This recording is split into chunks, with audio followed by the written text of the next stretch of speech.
पश्चिम Asia में एक देश है ईरान।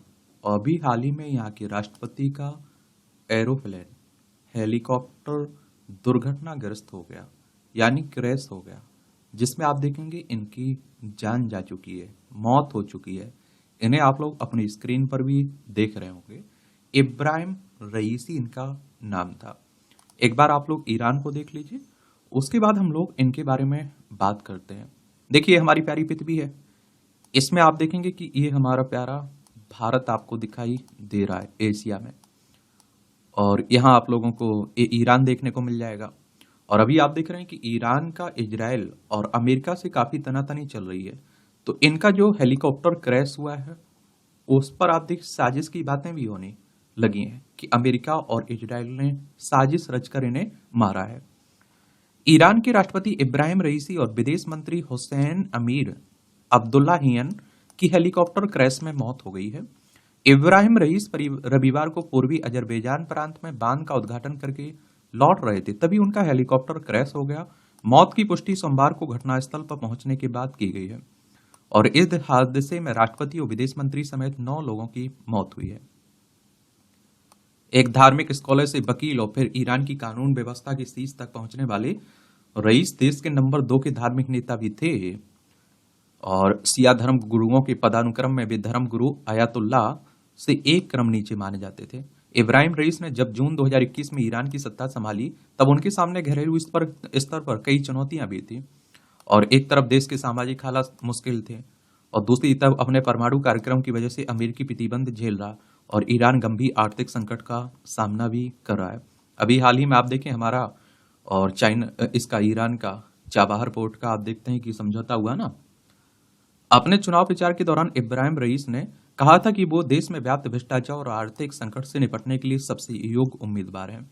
और रईस इस दिशा में कुछ खास कर पाती, इससे पहले ही हिजाब को लेकर हुए प्रदर्शनों ने उनके सामने नई चुनौतियां खड़ी कर दी। और इजराइल पर हमास के हमले और उसके बाद इजराइल की सख्त सैनिक प्रतिक्रिया ने ईरान के लिए और मुश्किलें हालात पैदा कर दी थे। इस दौरान ईरान ने इजराइल के प्रति सख्त रवैया अपनाकर ये स्पष्ट करने की कोशिश भी की कि एशिया बहुल देश अब मुस्लिम दुनिया का नेतृत्व करने के लिए तैयार है। अगर हम लोग इब्राहिम रईस का शुरुआती जीवन देखें तो इब्राहिम रईसी का जन्म साल 1960 में उत्तर पूर्वी ईरान के पवित्र शहर मशहद में हुआ था। इसी शहर में शिया मुसलमानों के लिए सबसे पवित्र मानी जाने वाली मस्जिद भी है।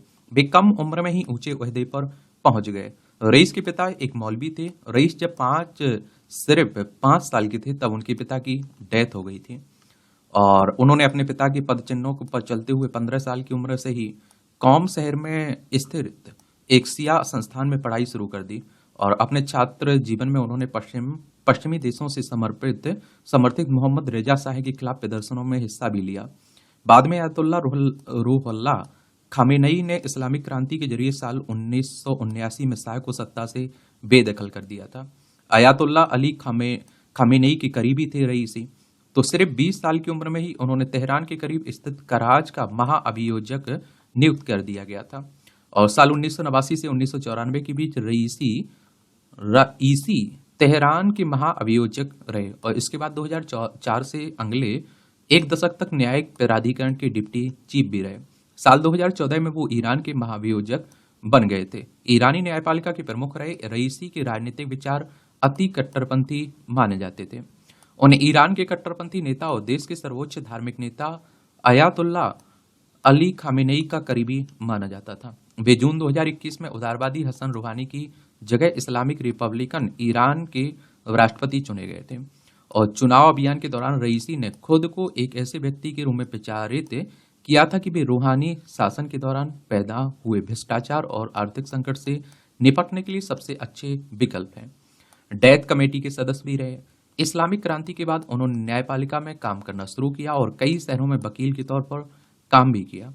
इस दौरान उन्हें ईरानी गणतंत्र के संस्थापक और साल 1981 में ईरान के राष्ट्रपति बने आयतुल्लाह रूहुल्लाह खोमेनी से प्रशिक्षण भी मिल रहा था। रईसी जब सिर्फ 25 साल के थे तब वो ईरान के डिप्टी प्रोसिक्यूटर सरकार के दूसरे नंबर के वकील बन गए थे। बाद में वो जज बने और साल 1988 में बने उन खुफिया ट्राइब्यूनल में शामिल हो गए जिन्हें डेथ कमेटी के नाम से जाना जाता है। और इस ट्राइब्यूनल ने उन हजारों राजनीतिक कैदियों पर दोबारा मुकदमा चलाया जो अपनी राजनीतिक गतिविधियों के कारण पहले ही जेल की सजा काट रहे थे। और इन राजनीतिक कैदियों में से ज्यादातर लोग ईरान में वामपंथी और विपक्षी समूह मुजाहिदीन एक खलका या फिर People's Mujahedin Organization of Iran के सदस्य थे। और इन ट्राइब्यूनल्स ने कुल कितने राजनीतिक कैदियों की मौत की सजा दी, इस संख्या के बारे में ठीक ठीक मालूम नहीं है, लेकिन मानवाधिकार समूह का कहना है कि इनमें लगभग 5,000 पुरुष और महिलाएं शामिल थीं। फांसी के बाद इन सभी को अज्ञात सामूहिक कब्रों में दफना दिया गया था और मानवाधिकार कार्यकर्ता इस घटना को मानवता के विरुद्ध अपराध बताते हैं। और इब्राहिम रईसी ने इस मामले में अपनी भूमिका से लगातार इनकार भी किया, लेकिन साथ ही उन्होंने एक बार यह भी कहा था कि ईरान के पूर्व सर्वोच्च नेता अयातुल्ला खुमैनी के फतवे के मुताबिक यह सजा उचित थी। इजराइल पर सीधा हमला। तो इजराइल और ईरान दोनों 1979 तक एक दूसरे के सहयोगी हुआ करते थे। इसी साल ईरान में इस्लामी क्रांति हुई और देश में एक ऐसी सरकार आई जो विचारधारा के स्तर पर इजराइल की घोर विरोधी थी। और अब ईरान इजराइल के अस्तित्व को स्वीकार नहीं करता और उसके पूरी तरह से खात्मे की वकालत भी करता है। और ईरान के सुप्रीम लीडर रहे अयातुल्ला अली खामेनेई कहते रहे कि इजराइल कैंसर का ट्यूमर है, उसे बेशक जड़ों से उखाड़ फेंका जाएगा और बर्बाद कर दिया जाएगा। इजराइल भी कहता है कि ईरान उसके अस्तित्व के लिए खतरा है। इजराइल कहता है ईरान फलस्तीनी हथियारबंद समूहों और लेबनान में सिया गुट हिजबुल्लाह को फंड करता है। दोनों देशों के बीच यह दुश्मनी गाजा युद्ध के बाद और ज्यादा बढ़ गई। अप्रैल में कथित तौर पर इजराइल ने सीरिया की राजधानी दमिश्क में ईरान के वाणिज्य दूतावास पर हमला किया था। इसके जवाब में कुछ ही दिन बाद ईरान ने इजराइल पर अभूतपूर्व और अप्रत्याशित मिसाइल हमला किया था। और यह पहली बार है जब ईरान ने इजराइल पर सीधा हमला किया। अतीत में ईरान और इजराइल एक दूसरे के विरुद्ध अप्रत्यक्ष रूप से हमले करते रहे हैं। इन हमलों में एक दूसरे के ठिकानों को निशाना भी बनाना शामिल है। दोनों कभी ऐसे हमलों की जिम्मेदारी स्वीकार नहीं करते। और इस साल अप्रैल में ईरान ने दमिश्क में अपने दूतावास पर हमले का बदला लेने के लिए इजराइल पर अभूतपूर्व अप्रत्याशित मिसाइल हमला किया था। और फलस्तीनी लोगों का समर्थन। तो ईरान में 1979 में हुई इस्लामिक क्रांति के बाद से फलस्तीनी लोगों के लिए समर्थन ईरान की विदेश नीति के केंद्र में रहा है। और इजराइल गाजा संघर्ष में खुलकर ईरान फलस्तीनियों का साथ दे रहा है। और 19 मई को बांध के उद्घाटन के बाद दिए भाषण में भी रईसी ने फलस्तीनी लोगों के लिए ईरान के समर्थन को बनाए रखने पर जोर भी दिया था। और अपने भाषण में रईसी ने कहा कि हम यह मानते हैं कि फलस्तीन मुस्लिम दुनिया का सबसे अहम मुद्दा है और हम इस बात को लेकर निश्चिंत हैं कि ईरान और अजरबैजान के लोग हमेशा फलस्तीन और गाजा के लोगों का समर्थन करते हैं और इजराइल की यहूदीवाद शासन से नफरत करते हैं। और देखिए, ये आप देखेंगे कि यहाँ इजराइल देखने को मिलेगा और ईरान देखने को मिलेगा। तो ये कहानी है मोहम्मद रईसी की, इनके बारे में।